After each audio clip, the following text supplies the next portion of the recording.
I'm just looking at the left side of my screen. All right. Ladies and gentlemen, welcome back to the True Life Podcast. Hope everybody's having a beautiful day. It's Thursday. We get one more until that final Friday, which is a holiday for some of us. I hope everybody's having a beautiful day. I hope the sun is shining, the birds are singing, the wind is at your back. I've got an incredible guest for you today, the one and only Chad Kaleky. He is I believe that my friend Chad here is a visionary entrepreneur and without a doubt, a technology innovator. With a career spanning over a decade, he has seamlessly merged his expertise in mechanical engineering, web development, and finance to create cutting-edge solutions at the intersection of these industries. Chad's entrepreneurial journey has been nothing short of extraordinary, as he's founded multiple companies that have not only broken boundaries, but also contributed to the transformation of various sectors. One of his notable ventures is Renewgoo, a tech developer, OEM manufacturer, an omni-channel retailer specializing in an array of smart home gadgets spanning from kitchen and electronics to gaming and relaxation, a testament to his diverse entrepreneurial spirit. However, his impact extends far beyond the world of business.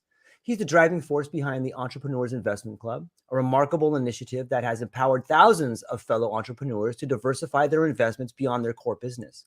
Through this club, Chad has facilitated financial education and exposure to external assets, fostering great security and stability for those who have participated. However, Chad is not just a successful entrepreneur. He's also a dedicated host of monthly talks featuring financial experts, further enriching the knowledge and prospects of aspiring entrepreneurs. We're truly honored to have him here today to share his experience, insights, and incredible journey that has made him a beacon of inspiration.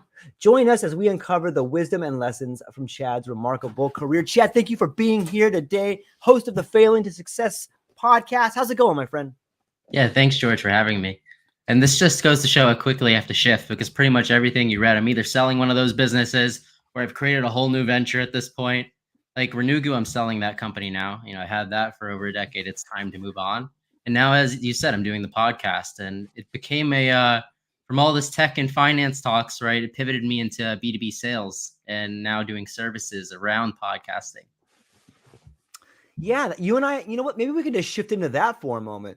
For those that are listening, I had a recent conversation with Chad where we were talking about podcasts and we're talking about shorts and clips and views. And one of the things that really drew me to you, Chad, was your ability to thoroughly understand the language and the algorithm that the big platforms are pushing. I thought maybe we could kind of dive into that a little bit. Like that, you are helping people get more views, more likes, but more than that, I think you're helping people to understand the language around the algorithms. And maybe you could talk a little bit about what you're doing in that field right now.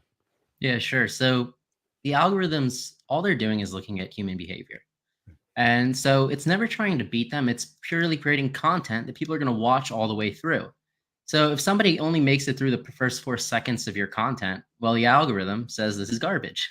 So we need to make content that hooks people, engages them, keeps them watching all the way till the end. And so that's kind of been our trick, you could say, is finding a way to hook them, make them watch the whole way through, and then even creating content where the clips don't feel as if they've ended. So when we spoke about looping, right, where the end loops back to the beginning and rotating through again. And every medium is different. Like I just made a LinkedIn post that's going up later today. And with LinkedIn, it's all about really diving deep into your stories and not selling or sharing kind of surface stuff. So my post just now, right? I just spoke about how my first business it hit $2 million by the time I turned 21, and how the stress of that, people look at it as a success. I was falling apart, right? And then over the next couple years, it scaled to 4 million. And then I had 18 employees. And you would think, oh my God, this guy's on top of the world. No, I was miserable. My health was declining. Like I hated going to work each day. You have 18 people coming to you with their problems every second. And as a young entrepreneur, I didn't know how to kind of create layers in between me and everybody. So I was dealing with people's family problems where they're coming to me about why they couldn't come to work, or why they're not going to be able to deliver on this project. And I'm a caring person, so I listen. But you can't do that for 18 people every day and still have a sustainable life and a social life and things like that. Yeah, it's interesting to think about all the things that come with success that people may not be aware of. And it's not just solving problems in production. It's not just solving problems in the warehouse or wherever your place of business may be. It's solving a lot of social problems, right? Yeah, it's a lot of social problems. And keeping people motivated is Mm, extremely difficult and keeping everybody on the same track. So, like, over the years, I mean, I read every business book you can find to figure out how do I make this work? How do I get everybody going? It honestly took me like 6 years to where I really kind of understood management and to where I had structured meetings every week. I wrote company core values. I said, okay, these are the personality traits of me that I think are the reason that the business has grown to this point. If I could take that information and communicate it as a value system within the organization, maybe things would be they would go a little smoother. All right. And so we started doing meetings around values and how you apply these values to business situations. And then all of a sudden, the leadership team starts to form. And then there's becomes layers of management. And then we have weekly meetings and the systems and structure come into play. And all of a sudden, my leadership team is running the company for me. And it took years for me to get to that point.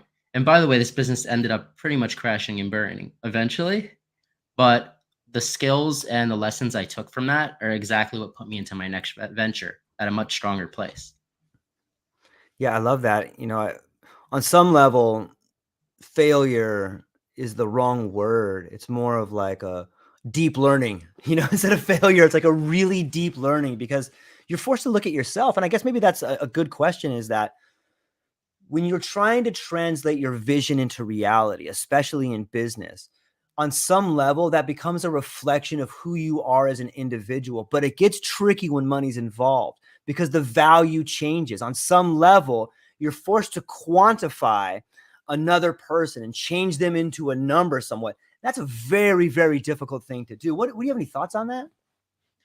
Yeah, well, to that point, um, I also went through a period where you would not want to be my friend, right? So the stress of running an organization like that, right? And you also start developing a Yeah, little bit of ego, especially if you're sure, young. sure. And so my first approach was I'll be an asshole. And therefore people won't come to me with their problems. They'll be afraid to come to me. Hmm. And guess what? That worked for a little bit, but it created a very toxic environment. And so eventually you say, all right, well, this is not the way to do it. So then it becomes empowering those around you, right? And finding Yeah, the right people to fill those seats and do those jobs and curate those layers. Because really, nobody should have more than maybe 3 or 4 direct reports. And you have to find a way to do that. So then I became this happy-go-lucky guy because I had the stress was off my shoulders, right? I was the happiest guy to walk into that building because I didn't have to do any work. I was there to motivate, inspire. I did a little bit of work, but sure.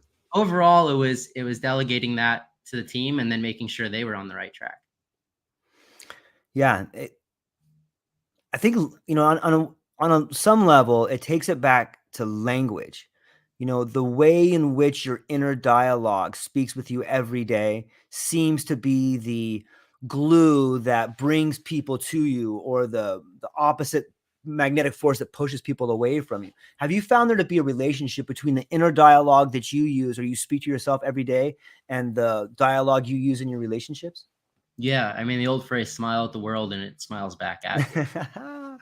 So communicating positivity, it's in the law of Yeah, attraction. People start coming to you, uh, sharing your story and your learnings with others, right? To help yeah, them at doing things for other people without asking for anything in return, right? That's a big part of, I think you, George, and from yeah, our few conversations, as well as myself, we do that. We yeah. try to offer value. We try to do things out of the goodness of our heart. And because we know that if we do that, it'll just circle back around. We don't ask for it. We don't care when, but one day, right, that favor will be returned. Yeah, it's true. And I think that same sort of mentality forces you to look at people and situations in life differently. Because when you start approaching a subject of like, okay, what can I do to help here? Instead of what can I get out of this person? All of a sudden you see the situation different. You see yourself as part of the situation and someone instead of something that's extracting from that situation. I think people can feel that. I think if like, listen, we've all been in a relationship where the other person was an extractor and you're like, Jesus Christ, this person just takes so much from me. Like I can't even be around them. But on the flip side of that, when you are someone who is giving as much as you can to the relationship, people feel that and they want to be around it. They want to work for you. They want to be in relationship to you. They want to be inspired by it, or they want to learn. And that type of environment is very conducive to learning, to building, to creating. And I think that we're moving towards that. If you look at the old system, maybe you could back this up, but the majority of the books that were written in business in the 2000s came from this style of management that was like, scare the crap out of your employee, try to force this numbers through them. And it worked. Like you said, that'll work for a while. And I think it worked for the last business cycle. And we had all these CEOs that came up and made tons of money, but they really had this hardcore edge to them. And over the last 10 or 12 years, you've saw this thing called lifestyle company start to find its way into the lexicon. And the old school guys like, that's a stupid thing. You don't want to work hard. But a lifestyle company to me seems to be conducive to longevity. What is your take on longevity and the changing of the business cycles? Yeah, let's look at like Amazon versus Google. Okay. And their mentalities. So, and it's top down. So Jeff Bezos is kind of a severe guy. And if you can see that through his entire company. Yeah. So I had Renugu, right? I had an e-commerce company for 10 years. And you could see him in the messages that were going to the sellers. It was always a threat. Like nothing was positive. It was always like, we're going to kick you off the platform if you don't meet these new metrics. And it honestly was poison, right? Mm-hmm. I hated that I had to rely on Amazon as a business provider. And then if you talk to the guys who had direct relationships, like the Perry Ellis's or the large manufacturers who had the direct contracts with them, they knew they hated those meetings because they knew they were going to come in and they were going to try and ream them. They were going to try to change the terms or restructure the deal. And, now he's not in the company anymore. Maybe, it'll change, but you still see those threats and the policies. And the business was very successful, right? Because on the customer end, great experience. Then you look at somebody like Google, right? The way they treat their employees, the way the whole organization is run. I mean, we've all seen the movie where, right, they're all the Google landscape is like it's free lunch and like play in the playground, right? And that fun, it translates through all the staff. People want to work there. They enjoy that. And then the products come out in a different way. They approach people in a different way. That's why they've penetrated the market in such a way. And so I think those are the two mentalities, right? Yeah, it's fascinating to me to think of. And one of the disturbing things I found in my life, and I'm curious to get your opinion, is that there's this old quote that says you can't serve two masters. And when I think about that, I think about like the work-life balance, and whether you're Google or whether you're Bezos, it's really difficult when you're starting something to give more energy to a relationship. And a lot of the times you'll find people at the highest level of performance that have decided to take business over their family. How do you balance that? Like I know people that walk that line and it's sort of a meandering path, but what about you? Do you have any thoughts on trying to serve two masters or give energy to two different places? Yeah, so I spent a lot of my day figuring out how to have that balance in life. And so, right now I'm growing another business. And part of it from day one is I still need this to be I don't want this to be more than maybe 60-hour work weeks. Right. Because, that's more than the 40. And eventually the goal is to get to 40. But you have to have a social life. You have to spend time if you have a family, you need to spend time with them. If you don't have a family, you need to, if that's something you want, right, you have to pursue going on dates and having relationships. And then eventually, that turning into something more. So work is important, right? Your business is important, especially if you're an entrepreneur. Right. But it's always going to be there tomorrow.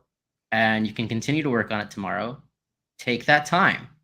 Take that time to go have a family dinner. Take that time to go play with your children. Because guess what? In 20 years, 30 years, you're not going to look back and be like, I wished I worked 3 extra hours on my business. No, you're going to say, I wish I spent more time with my family. Yeah, it's well said. I've been talking to some death doulas, and I know you as an avid reader have probably read several biographies of people that you admire. And at the end of those biographies, and when you talk to a death doula and they talk about people who are taking their last breath, in those last breaths, people don't ever say, I wish I would have been at the office more. I wish I would have made more money. They always say, I wish I would have been a better father. I wish I would have been a better lover, a better husband, a better person. And I think that those of us who will find themselves walking through the fields of entrepreneurship or life in itself can really learn from those lessons. Like, those are some empowering and powerful words. And if we can learn from those that came before us, maybe we could take a step in the right direction. And another, on a little caveat of that, is that what you do sometimes, you do all the time. And so if you find yourself constantly sitting at your computer trying to do a podcast, like me sometimes, like I just, it's so attractive to me. Like, and I want it to be so good. Like, I got to stop, be like, okay, I am pushing away the people I care about, or I'm attracting the negative energy into me by only focusing on this. And it can kind of become an escape in some way. So yeah, I just wanted to throw that out there for everybody listening. Like, take time to do what you love, because what you do sometimes, you do all the time, and it shows up in your life. But you have a very incredible background, like a mixture of like engineering and language and starting these companies. And how do you think that all those things come together to provide you an insight of how to move forward? Yeah, so it moved me into kind of the sales coaching realm. Mm-hmm. And so I've came to realize, they say find your unique ability. And once you find that, that's how you'll make your money. And so through all my ventures, I realized, oh, wait, I'm a sales guy. I'm naturally just a salesperson. And I don't do it through being like a car salesman. I do it through like extreme empathy and understanding and adding strategic value. And so for me, my ad back is like, I'll jump on a call and I'll like dig through your entire business very quickly. And so like my background of engineering, well, I think systematically, right? So then I go through and I'm like, okay, very quickly I can see, all right, these are like the 20 steps to make your business kind of operate. And then maybe I'll ask a question on each one of the 20 to see where you're at with that process.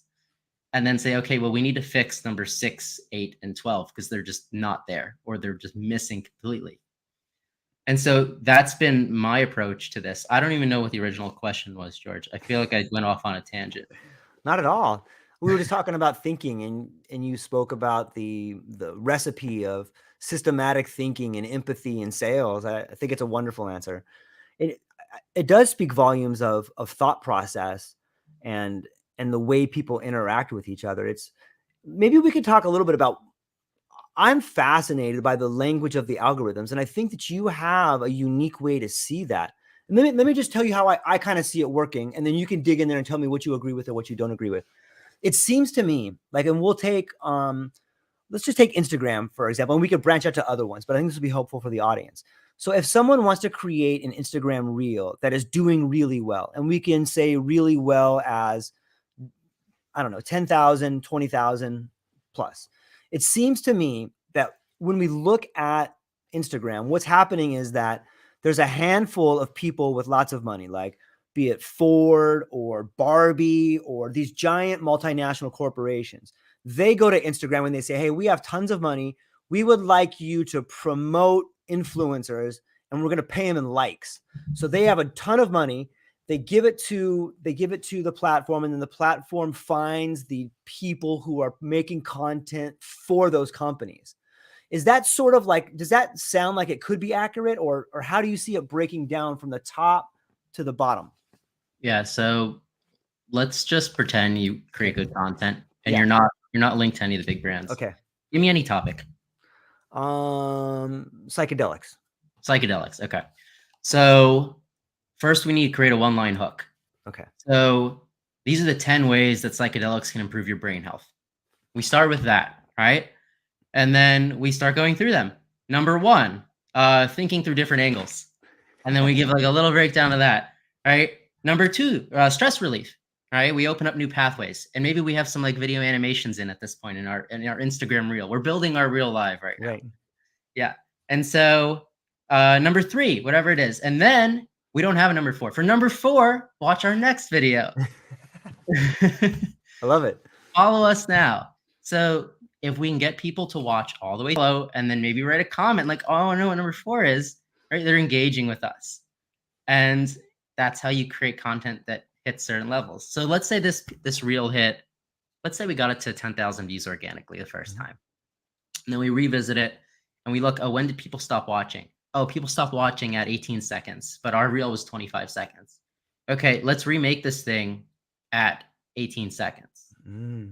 And so we'll remake it at 18 seconds and put it up again. Let's see what the response is now. Oh, now they watched the whole way through.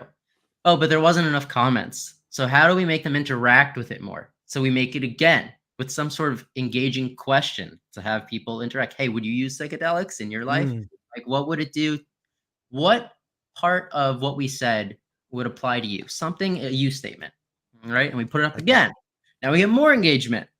All right, now we need to come in like, let's put like some more different animations in, right? Some more sound effects, different things like this. And we put it up again. Well, now this thing went from 10,000 views the first time to 20,000 views the second time to 100,000 views the third time. So like, okay, well, this thing has 100,000 views. Let's see what happens over the next 6 months. Because the way the algorithm works is it hits a certain level and then it'll stop it. Hey, what was the traction on the first 100,000 views?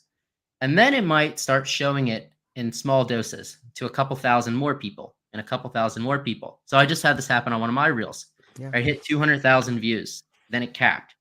Then all of a sudden, it started growing again 2 months later. So now it's 220,000, 230,000. Then I took that reel and I started sharing it around other social mediums so that people will click on it and look at it as an example. So now Instagram sees external traffic coming. Oh, external traffic means maybe we'll give it more visibility. So we will see what happens to this post over the next few months, but it now gets views every day. And it's slow. So it went from 200 to 240,000. Maybe it'll go to 300,000. Maybe it'll go more. So I had this happen also with Renugu, with the e-commerce post. I created a video that was a little toy we were selling. It was a little UFO toy, and you throw it, it spins, it comes out, boomerangs back. And we put it up, and it gets like 15,000 views. And we're like, oh, well, that's great. By 6 months, it has 550,000 views. And it's because people started searching for that. And they also, for some reason, I guess where I recorded, I actually made this video myself. Where I recorded it, it was down like a hallway in an apartment building. And apparently that hallway looked like a video game, a very popular video game. And so people start commenting, hey, are you recording this in the level from back rooms? And I'm like, I don't even know what this is. And so, and I don't even think the video is that great. But people are writing, and guess what? All of a sudden, my most of my website traffic comes from this video because I put a link that says if you want to buy the UFO toy, you can buy it here on my website. It becomes my top selling product on my website because of that piece of content. Wow. And so then I remade the content, but now I said it is in back rooms. It is in the video game. And so that's what you do, right? When you sometimes hit something organically, you kind of just hit that harder. Like, okay, well, I found something here accidentally. So let's work that. So it's putting a lot of frequent content up too. It reminds me of like a chance encounter in a relationship. You know what I mean by that? Like you go somewhere and you're like, I think this girl likes me. I can see her blushing a little bit. You start talking to her, you know, it kind of sounds like the same thing in a way, man. What do you think? Yeah, you put up a massive amount of frequent content. So that's why podcasting is great, right? Because we can make from this episode. By the way, George, I'm doing my clip service for this episode. I'm making a bunch of posting it all over your socials and all over mine. I love it, man. And all you need is like, let's say we make 50 posts out of this. Okay. Right? We have an hour footage. Right? This is a good conversation. We probably could get 50 clips out of it. So what? We have almost 2 months of content and we're posting every day. We just need one of them to hit. Right. Yeah. And then we'll put the time into making that one better. That's kind of the idea. Or maybe it's 20 clips, maybe it's 30, whatever it is, right? We're recording video content and it's talking head conversation, which is you see a lot of on these social platforms. And yeah, we can make some stuff out of it and see what happens. Yeah. For me, the way I think,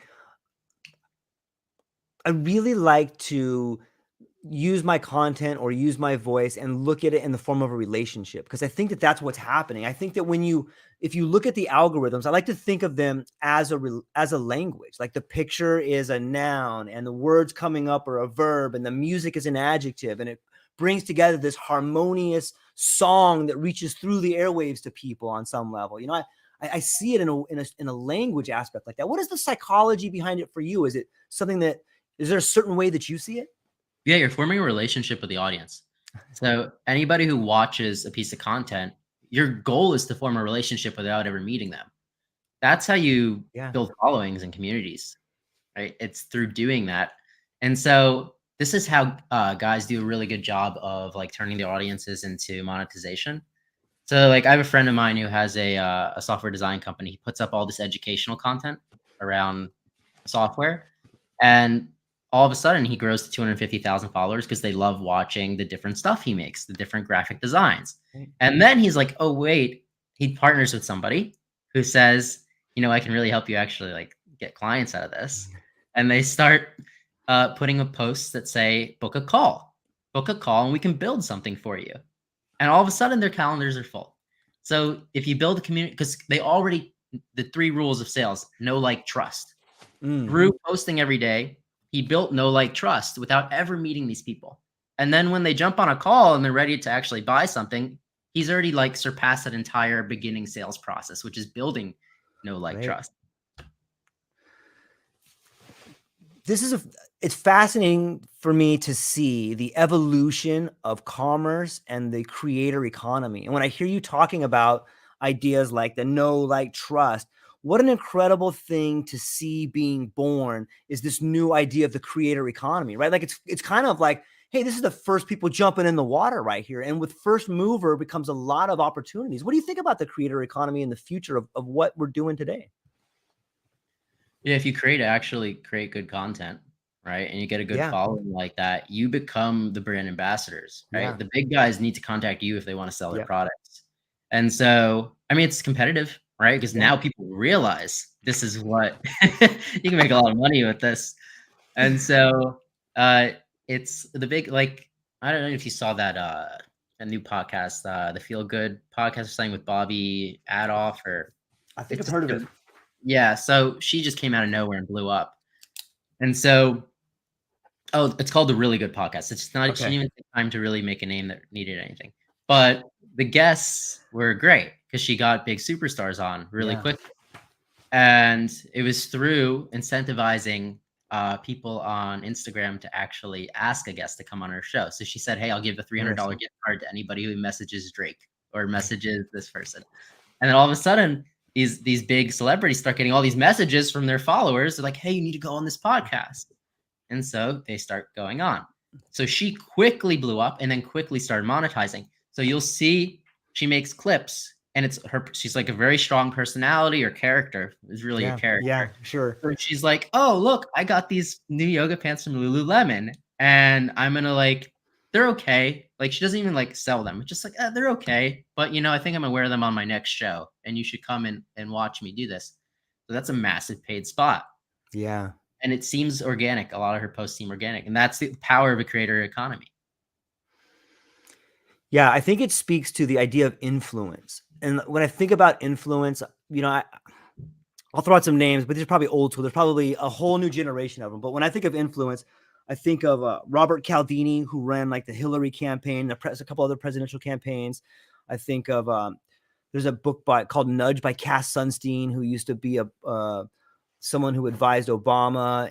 But when you start looking behind campaigns, of which social media is a giant campaign, and when I think of influence, I think of saturation. But saturation isn't best done through a fire hose. Saturation is best done through a light rain that lands on the ground over a month. Like, you just want it to kind of flow down and saturate the ground until it gets to the point of saturation.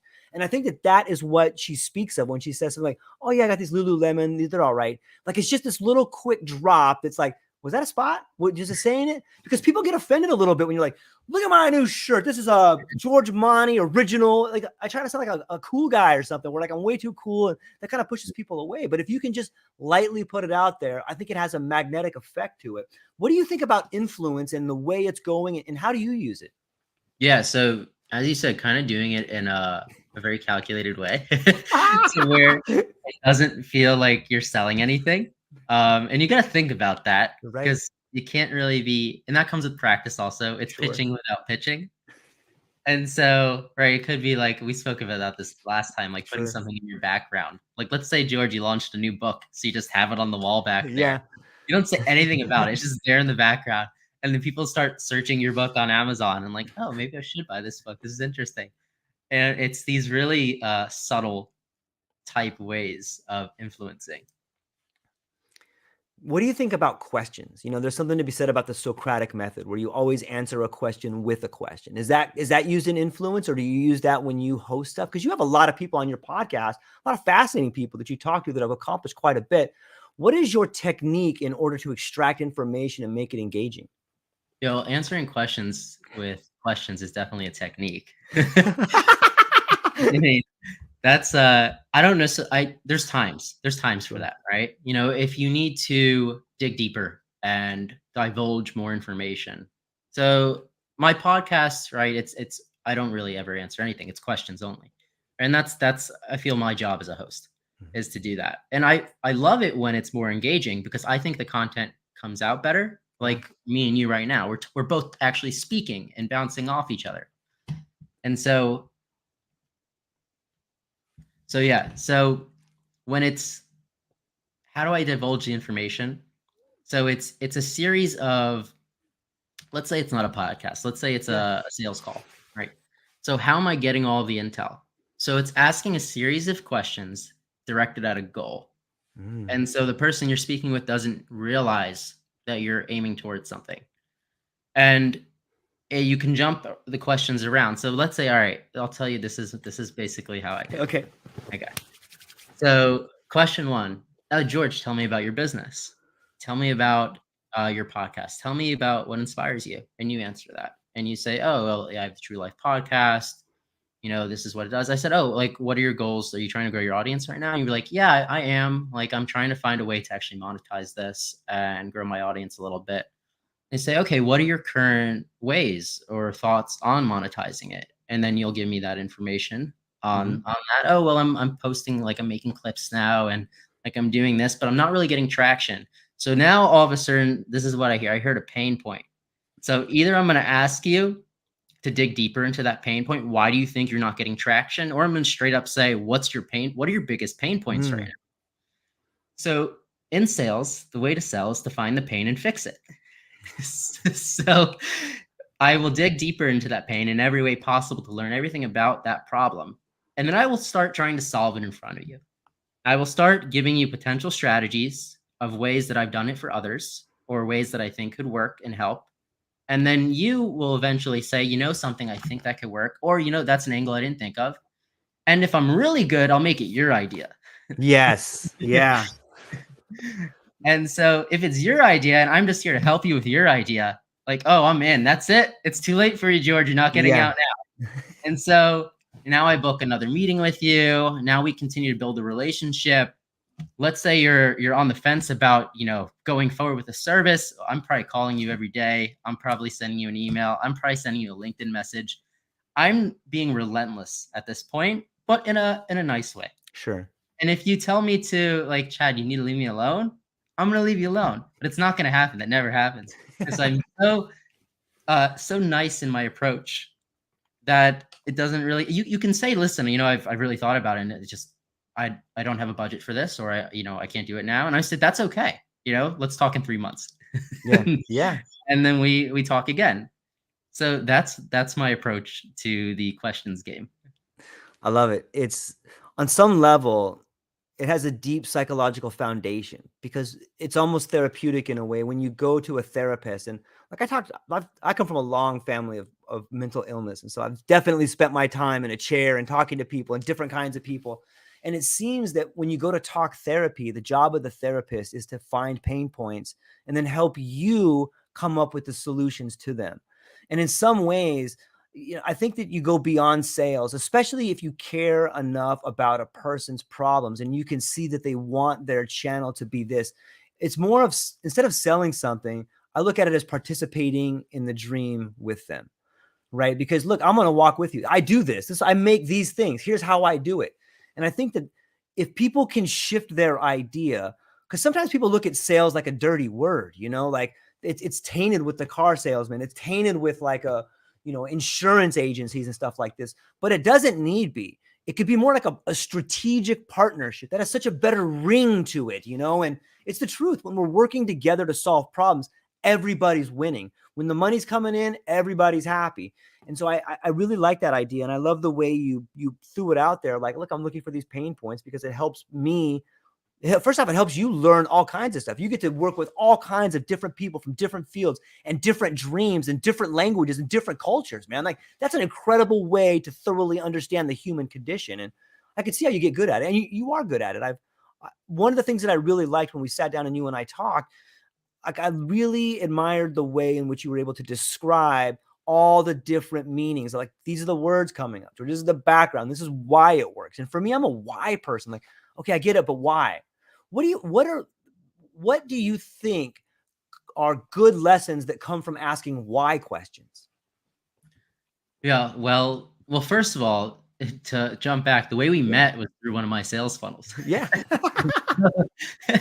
Doing outbound lead generation, and apparently whatever I wrote to you was enough for you to take the time to jump on a call. Yeah.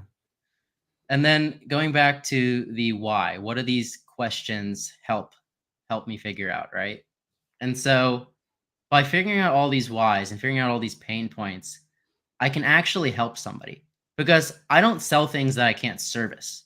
So if you have a problem and I actually have the unique capability to help you solve and fix this problem, well, that's the only reason you're going to buy something from me. And so going into the whys of, all right, what is this pain point? What's causing this pain point? Can I make your life a little easier? Can I make your life a little better? And if I can, is it worth you paying me some money to do so? And normally it is. And I'm also not looking for short-term clients. Like, when I bring on a client, they better be staying with me for a year, if not 2, if not 5, Right. because I'm not looking to waste your time. You're not looking to waste mine, because I'm really going to get to know you. I'm going to know everything about you, because that's how I form relationships. That's who I am. That's why I have a podcast. And if I know everything about you and who you are, I can build programs custom to you that are going to take your abilities and display them out for other people to buy your services. Yeah,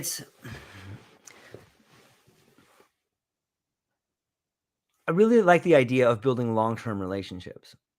And I really am excited about the future for the creator economy. And I like the way in which the landscape is changing, and there is change coming from the ground up. And we've talked a little bit about the positive parts of the creator economy. Do you see there being any ethical dilemmas or any big problems on the forefront for the creator economy? Well, there's a lot of influence to the big creators. Mm. But then again, they don't get that influence without doing things right and like providing good free value and positive, pretty much it's mainly positive influence. Yeah. So if they shift all of a sudden, they're probably just gonna get canceled, as we've seen happen to people, and like lose their followings anyways. So the biggest thing around, right, ethical dilemmas, things like that, is the power and control they have. But people will leave them if Yeah. they start abusing that power and control. So that concern is not as much. I think it's better that now the power is going back into the hands of the people who create content and not the big corporations. And the big Yeah. corporations have to pay the creators to actually continue to be big corporations. I think that's a better way to kind of circulate value and content and products. So I'm glad it's happening. If you want to get into it, you got to put a lot of energy into it now. It doesn't just like happen. Like, either you're going to put in a lot of money into getting your following, or you're going to put a lot of time and thought into getting your following. And me and you are in the realm of time and thought. Yeah. It's interesting. When I first started my channel, I started back in 2020, and I started off as like a comedy channel, and I found this little hack. And people could probably do this today. And if you're listening and you want to get to thousands of followers, here's how I did it. And it's I would take clips from dead comedians, specifically like the old Dean Martin roast, because I grew up on like these old one-liner comedy guys. And for some reason, I thought it was more ethical to use dead comedians than like alive comedians. Not that it matters, still not my content. But I would go and I would clip like a minute or 30 seconds, and then I would put them up on YouTube. Maybe just put like some flashes in, or just a little bit of CGI or whatever. And then I started posting like between 3 and 6 a day.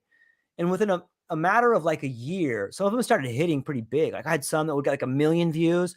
And then I just saw my follower count just boom, explode. And so it was really, really intoxicating. Like I'm like, holy cow, look at this. Look at this. And I was so stoked and all these comments. And I'm like, and that's when it kind of hit me like, this can really happen. This is a thing. Like you can create content and you can get to a point where it could be monetized. And I started going like, holy mackerel. And it changed the way that I saw myself. It changed the way that I saw the creator economy. But then I got to a point where, I went to monetize on YouTube and there was some problems with using other people's content. But there was a bigger problem inside of me. I was like, none of this is really mine. And it's really cool and intoxicating. And I have all these potential, places where I could use affiliate marketing now. People reaching out to me. And I got to this place where I'm like, okay, I'm going to make some affiliate marketing. I spent tons of time making affiliate marketing products and it took away from what I wanted to do. So I just came to this point where like, okay, first off, it's not my comedy. And I don't want my channel to be someone else's stuff. So I went through and I just cut like all these $1 million things. And it fundamentally changed the profile of my channel. It was primarily like this giant older boomer group because they like those comedians I was with. And so the algorithm changed. I stopped getting instead of getting, 7 or 8 or 9,000 views, I'd get like 100. However, for me, it was an incredible change because now I knew my audience was coming directly from my content. Right. But it's a big shift that happens there. And I'm wondering, have you felt like a similar shift? Because you've started multiple companies before and you've had people's attitudes shift towards you. What do you think we can learn from these big shifts, whether it's in the creator economy, whether it's growing a business and having that business crash or growing a business, getting to a point where you're super successful? What can we learn from these moments, Chad, when we create something and then it shifts? Yeah, I think what we can learn is sharing those experiences and speaking to creating content that actually relates to you. It makes sense, right? If you're going to put the time, you're taking the time to go through these comedy skits and clip stuff out and post them.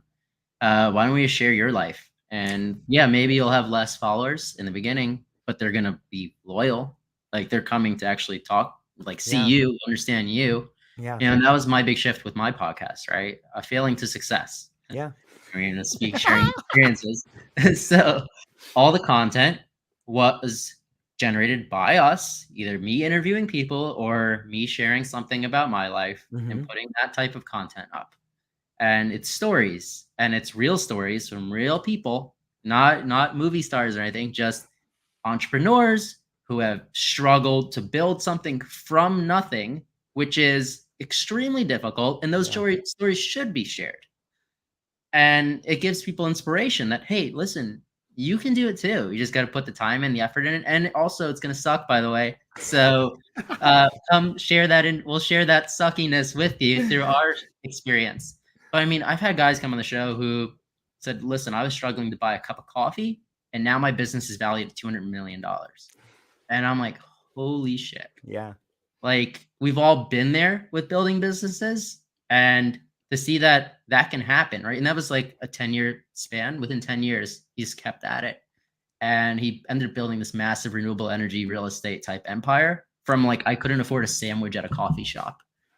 And those are the stories I like sharing. I love it. I think it speaks volumes of this trilogy of self-awareness, self-respect, and self-love. When I look at my journey and I see that shift, like not only was it a shift in what I was building, but it was a shift in awareness. Like something happened to me, like, that's awesome. Wait a minute. This is not even about me. And you know what? I kind of created it. Like it was my idea to do it. Why don't I make it about myself? And that shift, Chad, like it fundamentally changed the way I saw myself. I was like, damn it. My story is pretty fucking interesting, and maybe people won't like it, but they might later. But I realized this awareness in myself when I started doing it. And I started realizing I became aware of what I loved. I became aware of what I wanted to do. And I think that that's where the real growth takes place, is when you start realizing and becoming aware of what it is you want.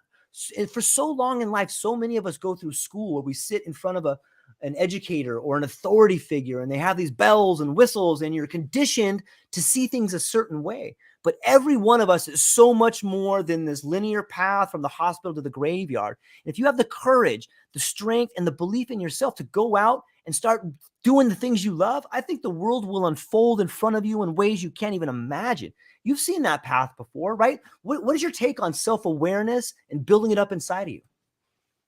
Yeah, it's really important, and sharing that vision with people is extremely important. So, just creating something out of nothing and then seeing people follow you, that shows what that type of, well, also there's a lot of false confidence. Sure. So I'm a big pusher of false confidence because that's how I built my first couple companies. Like why Yeah. why is anybody gonna believe a 18-year-old kid who has employees who are like in their 30s, 40s, and 50s, right? Why do they even listen to me or believe in me or anything? Mm, And so it's it's because I just had this vision. I said, yeah. "No, we're gonna conquer the re" it was returns, management. So, we were buying trucks of returns from, like, Amazon, Walmart, and Target, and I built a factory of people who would be fixing and repairing these products, electronics, kitchen appliances, and we would resell them online. And the first couple people, right, are kinda like, "Okay, well, he's paying me, so I'll come in and it's fine." Yeah. And so but then all of a sudden, you start seeing trucks of products arrive, and you start seeing orders shipping out, and then people see it. Oh, the belief, like, "Oh, wait, this guy might actually have something." And so then the business starts to scale, and then they see that. And so, like, now let's say the podcast, right? So that business really kind of fell apart, and that was fine. It was time. It lasted for supported my life for many years. It Yeah. was nice, fine. So then the podcast came around, right? So how do you get people to believe in the podcast? Like, I have no experience in podcasting. I've done public speaking, right? Yeah. But I don't have any episodes up of the podcast. So I'm like, all right, first of all, I need a theme that people are going to be able to get behind. And then once again, I need to display false confidence and that my podcast is massive, even though it is not. And so I set an ambitious goal. So when people came on, first of all, it's called Failing to Success. People can relate to that type Yeah. of concept. They have stories they want to share, and people like talking about themselves. So that Yeah. was a good way to get. I wanted to speak with business owners, guys who had multi-million-dollar companies, because nobody was reaching out to me when I was running mine, and Yeah. I had a lot of information to share, and it would have been nice. And I know I would have said yes. And so I said, these guys will respond. These men Yep. and women entrepreneurs will respond.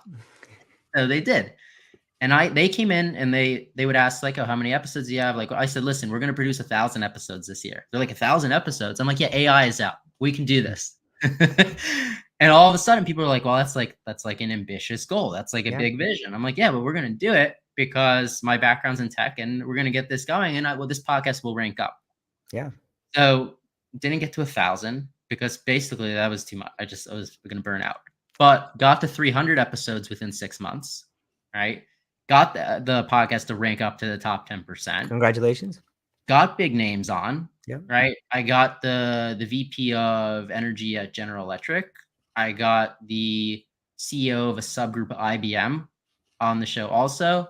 Got guys who are being sponsored by NVIDIA, guys who got acquired or sponsored by IBM. Like a lot of big names started to show Yeah. up. And then when you get those wins, you leverage those wins. Yeah.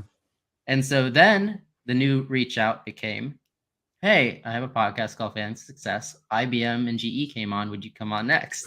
Yep. And you just keep leveling it up and elevating. And then when you have those ones top 10% up, now we're in the top 10%. Do you want to come on the show? And then you just keep doing this. And that's how you grow the audiences and get people to believe in it. I love it.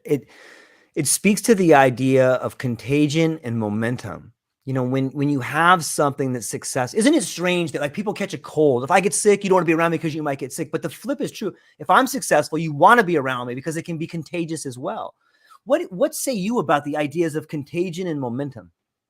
Yeah, you got it. When you have the momentum, ride that, right? Ride the wave. When you have a business that's in the right place, and like, or let's say you had an AI business, 5 years ago, and then this massive whole thing just happened with NVIDIA going skyrocketing and all their chips being sold, and AI booming.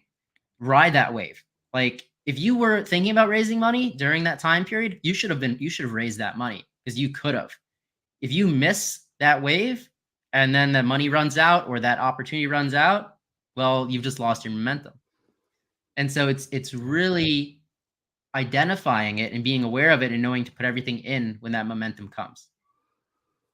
Yeah, I agree. It's, you know, as an MTV generation, you know, you would always see these people come out and like they would make their albums or whatever. And when you're hot, man. You got to strike while the iron is hot. You could put out 5 albums and then you're way up here and you become the greatest, you know. And but then in some weird way, you must be mindful of burnout. You must be mindful of the relationships you're destroying along the way. And maybe that's why you should have an idea of where you want to be at to be comfortable. Like, I'm okay being here. Like, this is enough for me because I can have this and my family.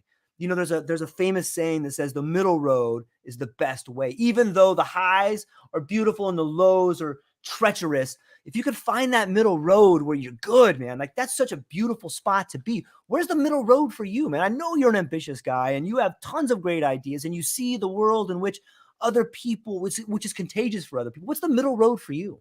Oh, I have numbers set. Okay. Can you want to share them? Yeah, of course. So I think it's always important to set certain number levels. Okay. When you get to them, you need to adjust. You need to like, all right, I hit it. I need to adjust my lifestyle now, right?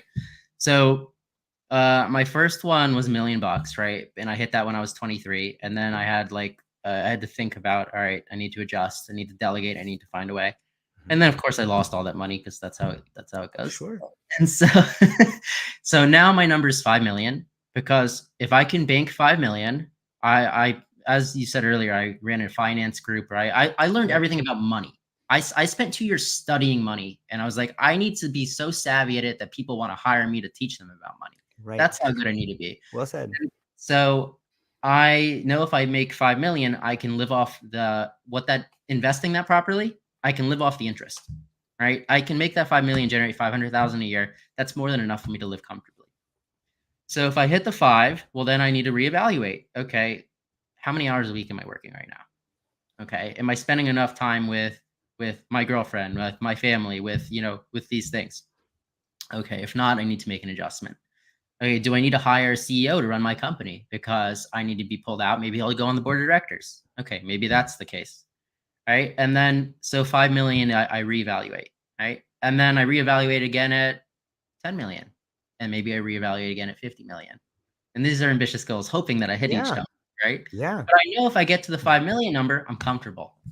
Right. And now it's a choice. Working is a choice. How I spend my time is a choice. I am not in the rat race anymore. I'm out. Freedom. Yeah. It's an interesting relationship, money and freedom. Right. It seems like we try to make money to be free. And so many times I can speak to my life where your ideas about money, at least my ideas about money, were actually sort of a prison for me because I felt like I had to create this amount. And no matter how hard I worked, I was only creating enough to maybe cling on to things. And I think a lot of people are in that boat where their relationship with their idea of money is holding them back. Would you have any words of wisdom on people's relationship to the idea of money? Yeah, I definitely do. So to go back to my $5 million goal, you can't let that run your life. So if you're not enjoying what you're doing, firstly, you need to stop right now. You got to find something else. So yeah, I want to get to that number, but I'm okay now, right? I like I'm financially, you could always do a little better. At least that's how I feel. But like, I live in a way that I am comfortable with. I am working hard, but I enjoy what I'm working on, right? I enjoy the relationships I'm building through my business, through my personal life. And I'm not letting the thought of the money stress me out because I know if I continue to do things right, it'll come eventually. And I just try to do something every day towards my goal. So there's an old story of Charles Schwab, and a consultant comes in and he says, hey, I'm going to change your entire life through some techniques. You don't have to pay me anything. I'm just going to give it to you for free. And then if it works, you can call me back and you can pay me something. So he says, this is what I want you to do. I want you to write down your 3 most important things you need to do each day. It could be the night before, it could be the morning of. Just write down number 1 through 3 and prioritize them. 1, 2, 3. If I do nothing else today, I do these 3 things. He said, okay, I'll take your advice. So Charles Schwab goes in and he starts this process of it. He's running his company and he's writing 1, 2, 3. And a month later, he calls back, or maybe a couple months later, he calls back the consultant and he said, there's a check on the table for $10,000. And the consultant's like, well, what is this for? He's like, well, not only have I been doing my task of writing my 3 most important things each day, I took my entire staff and I have them doing it too. And we've grown our revenue by 50%, since this technique is put in, because we're focused on the most important things every day. And so this is what I do. I write down my 3 most important items for the day, every day. But I'm a little crazy. Like, I use software for this. So like, I'm using tools like Trello and Slack, all these different technologies where I have these massive lists. But the most important thing is that I do my 3 most important things every day. If I do that every day, 3 things a day for, let's just say it's 5 days a week, and I do that every day within the year. So 52 weeks, right? And we're doing 15 things a week. And then what are we at? 15 times 52. How many things are we doing in a year's time? I'm bringing 620. 620. So we're doing 620 things every year towards our goals. I mean, you're moving towards them at that point. Yeah, without a doubt. I use one where I tell myself, if I can make my podcast and my life 1% better every day, in 100 days, I'm 100% better. And it's a good umbrella to be under, and it protects you from those negative thoughts that tend to rain down on you. And that rain can be paralyzing when you start thinking about, when doubt creeps in, or, unreasonable expectations creep in. Those have a way of separating you from making positive change in your life. Have you found that writing down those 3 things or focusing not only changes your business, but changes your relationships? Oh yeah. You can do it with your personal life too, right? And it could be like, make sure my wife feels loved this week. And I need to do, I need to take her out on a fancy date. I need to get her a gift. I need whatever it is, right? That appeals to that person. Well, do that every week. Imagine what your relationship's going to look like. And so it applies across the board, right? So and it could be, let's say it's for yourself. I need to work out every day, or not every day. I need to work out 3 days a week. So like, I'm terrible at this, but yet I make the effort. And so my technique is 10-minute spurts. I can mentally handle 10-minute spurts. And so between meetings, right, my rule is I need to at least do 1 10-minute spurt every day. And then if I make it to 20 and 30 minutes, I'm just superseding expectations.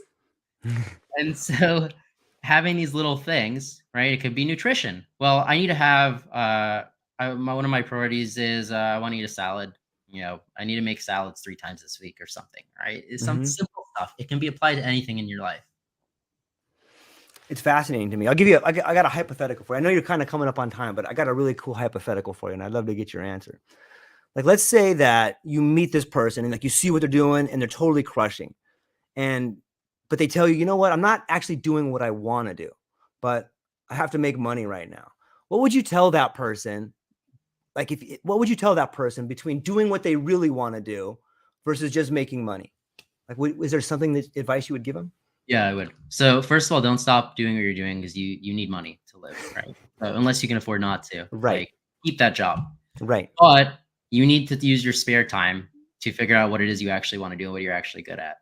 And so, maybe that's spending 1 hour every evening, researching or figuring out what's next, right? And then maybe finding a way to do that work while you're still keeping your job. So whether that's maybe doing that work for free for people to see how they respond to it, right?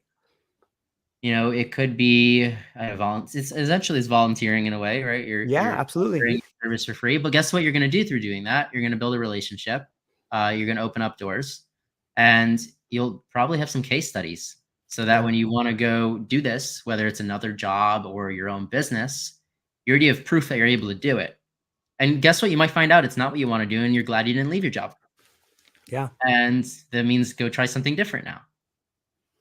Yeah, I think the things that happen to you when you're investigating what you want to do can end up being the things that you actually do.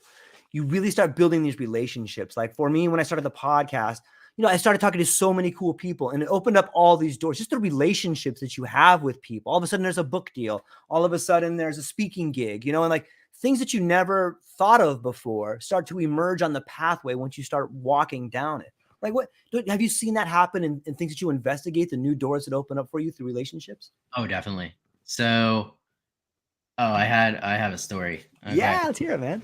All right. So through that Entrepreneurs Investment Club, here's the story of how this came to be. I have some extra time, so we can go a little longer. Cool.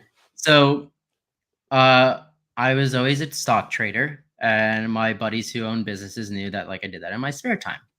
And so all of a sudden, this is when crypto is blowing up, right? This is during that whole phase. So I'm in like a chat group with group of entrepreneurs, and somebody's like, "Hey, what crypto should I buy right now?" And my buddy Brett writes, "Oh, Chad's a crypto expert. He can help." I'm like, "No, not." But this is the fake it till you make it process. So I said, "You know what? I know how to read stocks. I could read crypto. It's probably just the fast and furious version of the same thing." So I said, "Yeah, I'll help you. What's your question?" All of a sudden, to fast forward, I end up building a group. So I have a Telegram group. It ends up having within 3 months 1,000 entrepreneurs. Everybody has a lot of money to throw around, and I'm bringing in speakers on crypto. And I'm like, okay, well, this is my life now. From there, right, I end up getting flown around the world to talk to entrepreneurs about cryptocurrency. Of course, at this point, I did become an expert because I had to. You can't fake it that long. Right. Started using this stuff and understanding the stuff and running through that whole round of doors opening to where I was flown to Egypt, I was flown to the Netherlands, I was flown all over the US. And it's all from that simple thing. Yeah, I can help. Yeah. I can help. And then look at all these doors opening. Of course, when that bubble burst, I just was like, all right, well, next thing. So we'll do something else now. But, being open to that. And once again, like saying, yeah, I'm willing to help. Yeah, I'm willing to take that conversation. Yeah, I'm willing to offer my time without any ask in return. And then eventually finding a way that maybe this does need to be monetized because I need to sustain myself. Yeah. And that eventually becomes the goal. But first, get yourself in those doors. Yeah, that's really well said. I think the best way to say it is that life will conspire to help you in ways you can't imagine, but you have to have the courage to take those steps. It's hard. Like, we've spoken a lot about success and setting goals in a positive level, but maybe one thing we should cover is what happens when the world crashes down around you? What happens when your relationships start breaking? What happens when you got 11 grand flying out of your bank account a month and you don't have any income coming in, or you have, all those things happening at once? Like, where do you turn to then, Chad? What are some things that you hold on to there? Yeah, I have a process for that. So when that's happened in my life, I go to a whiteboard and I write the simplest version of my current life. So if I had to this is what happened when my first business was really failing. So when Renugu, the e-commerce business, was falling apart, I had 18 staff. I had a 15,000 square foot warehouse with rent on that was 10,000, right? The payroll was ridiculous as well. I was like, oh my God, what am I doing here? And I was like, it was losing money. Like, I wasn't happy. I said, I wish I could go back to when I was running my e-commerce company out of my garage. And I said, wait a second, let's map that out. So I go to the board and I say, what would it look like if I started again with all the knowledge I know now? And I am not going to think about, it's very mechanically done. I'm not thinking about all my employees. I'm not thinking about all these relationships and the infrastructure. Just rewrite the business plan. I said, well, I would keep these 2 people of my 18. I would probably drop all these products. And, I would rebuild my relationships in this way. And I wrote this on the board. And I sat there for like a month I put it on a piece of paper. I sat there for a month and I'm like, I should do this. I should do this. And then guess what? I walked in and I laid off the entire staff and I did it. And it changed everything. So that's my advice. Sit down, whiteboard your life, figure out what's actually going to make you happy. And simplification a lot of time helps so you can build a new base and then build from there. And think about it. Don't just do it right away because, oh man, I blew everything up. But it needed to be done. And I'm glad I didn't put it off and spend years just being miserable. That's beautiful advice.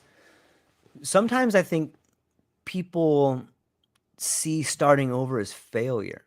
But do you think you can make the case for starting over as being one of the most successful moves you could make? Yeah, we'll see in a few years. Well, I think you already have a pattern of it. That story alone speaks volumes of having the courage to start over. A lot of the people, like, let's take relationships, for example. I have lots of friends and my parents got divorced. And, a lot of the times people try to string things as long as possible because they don't want to admit to themselves that it's not working. But the real power is in realizing this is not working. Am I going to change it? Am I going to make it better? Or am I going to walk away from it? Like, those are real powerful decisions that take a lot of courage to do. You often hear the term, the first million is the hardest to make, because once you figure out what you're doing, you can go back and do it. If I'm stringing together a necklace with a certain color pattern of beads, and I realize at the end that I put the wrong color beads in, look, I can strip it all out and do it again. It might be time consuming, but I know what I'm doing and I know how to get it right this time. So it's not going to take as long. I think there's real power in having the ability to know if it's worth it, and then having the courage to go back and do it if it is worth it. What do you think? Yeah, I do think the first million is the hardest, because you're making so many mistakes and you're gaining the experience and knowledge you're gaining through that process. And if you were good about keeping good relationships through that, that means a lot. And so it can be done faster the next time around, because you don't have to spend all that time figuring things out. And hopefully now at this point in your career, you've also built mentorships, and you can pull on those mentorships and relationships and kind of accelerate yourself.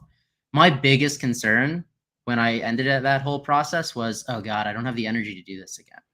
Like, I am burned out.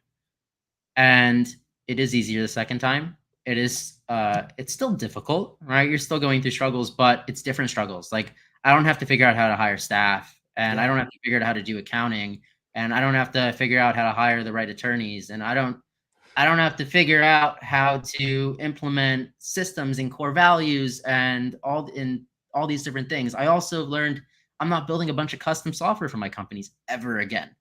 That was a bit mistake that I won't repeat, because the world evolves too quickly for my software to evolve with my business. So, there's all these little things that I can now apply in my new ventures to kind of speed it up. And also another big lesson is, don't take on bad clients. Don't take on problem clients. Don't take on problem employees. Don't take on problem relationships. Don't take on problem clients. And when you see the signs, fire your clients, fire those employees, get that toxicity out of your life. That's a great advice. And the red flags are normally there. If you get that gut feeling, there's probably something being communicated to you, maybe not in words, but clearly something you can feel. Another aspect that I've ran into, and I know other people have, is asking for help. Sometimes you get to a point where you're like, oh, it's working, and then you could even have people that are giant say, hey, how can I help? Sometimes I don't have an answer for that. Like, what do you do to ask for help? Like, maybe you get stuck. Maybe you just want advice from somebody, or maybe somebody you really admire is like, how can I help you? Like, what is the answer to that? Yeah, I'm always asking for help. So if somebody has unique expertise in something that I'm not savvy in, first of all, I'm going to become friends with that person, because I think we can complement each other well. Yeah. And I will call upon them when I need those insights, and I hope they call upon me when they need my insights. I'm always seeking mentors, right? I'm always seeking new friends. I have those guys who have been there, done that, and I like calling upon them to see, all right, if you were in the situation, how would you have dealt with it? Or can you share a story of how you did deal with something? Because I could pull a lot from that story. It's not necessarily asking a person to tell me what to do. It's asking them to share what they did in a similar situation, and then using that to kind of synthesize my version of it. And I found that really useful. And I'm always, as I said, I'm always seeking mentors along the way. The podcast is a great way, actually, to meet potential mentors. Yeah. You touched upon this idea of storytelling, and isn't it odd and beautiful and wonderful that here we are, in 2023, and we're getting to learn so much from each other's story. And like you said, when you speak to a mentor, or you speak to a friend, or when you speak to someone who's telling you a story, sometimes you can envision yourself where you are in their story or their character arc. And we can go all the way back to the Iliad and the Odyssey and see how powerful storytelling is, whether you're Odysseus being called to the rocks by the sirens. There's the power of storytelling, I think, is something that is part of the human condition. And I got to say, I'm truly grateful for the stories that you shared here with us today, man. I really enjoy what you're doing. I think that the podcast, that if people aren't familiar with, the Failing to Success podcast is a great way for people to become familiar with success and failures and stories and learning. And it's a beautiful thing. Congratulations on being on the top 10%. Congratulations on having the courage to talk about your wins and your losses. I wish more people would do that. And I think it's a powerful thing. However, before I let you go, where can people find you? What do you have coming up and what are you excited about? Yeah, you can go to my website, which is ftspod.com, ftspod.com. You can follow me on LinkedIn. You can follow me on Instagram. On LinkedIn, it's just Chad Kaleky. Instagram, it's either at Chad Kaleky or at Failing to Success Podcast. Just look up the podcast. I'm all over the place. It's pretty easy. Just Google me and you'll find me. So. It's true. He's everywhere. And I would tell everybody listening to this, if you have a podcast or if you have a social media presence and you want to figure out where you could be stuck at, I think Chad has some incredible insights. It's definitely worth investigating. And so check him out. The links will be in the show notes. Hang on briefly, Chad. I know you're short on time, but I want to talk to you briefly afterwards. Ladies and gentlemen, thank you so much for hanging out with us today. That's all we got. Aloha.